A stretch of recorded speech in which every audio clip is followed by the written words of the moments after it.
I come from Lebanon. I was born and raised in Lebanon, which used to be the only majority Christian country in the Middle East. We were open-minded, we were fair, we were tolerant, we were multicultural. We prided ourselves in our multiculturalism. We had open border policy. We welcomed everyone to come to our country because we wanted to share with them the westernization which we had created in the heart of the Arabic world.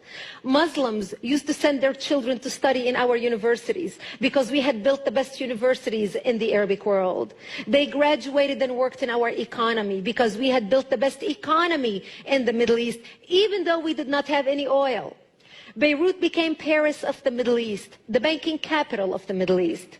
In 1965, National Geographic magazine had on its front cover, Lebanon, Eden of the Middle East. Unfortunately, all this began to change as the years went by. See, we got our independence in the early 40s.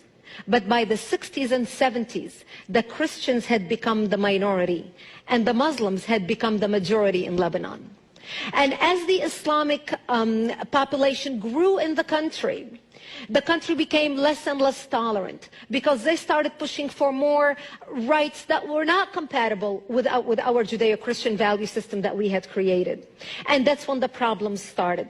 The problem was contained until the influx of the Palestinians out of Jordan in 1970, when Lebanon brought them in because we already had refugee camps. Actually, at that time, Lebanon was the only country in the Middle East to accept the third wave of Palestinians into Lebanon.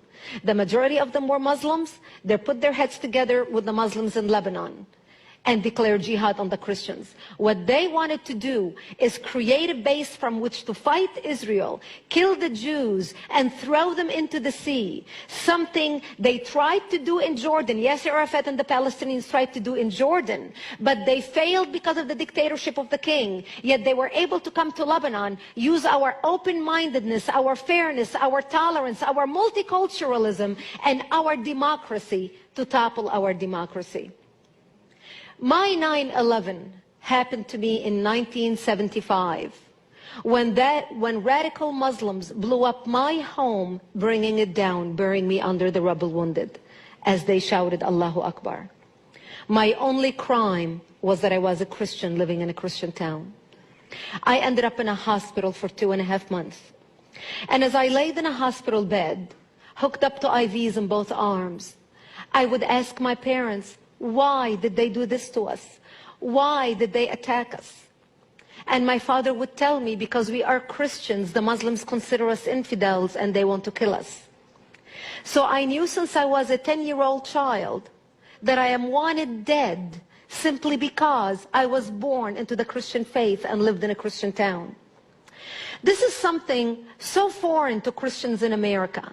Because in America, our idea of persecution is, oh, I took my Bible with me to work today and people looked at me funny. That's our idea of persecution. Where I come from, our idea of persecution is they want to walk into this church and start shooting at you and killing you. Just like what they're doing in Iraq right now, just like what they're doing in Egypt right now, just like what they're doing in Syria, just like what they did in Lebanon. Actually, what launched the all-out war in Lebanon was 4 Muslims walked into a church service on a Sunday morning just like this and started shooting at people. That's what started the Lebanese civil war.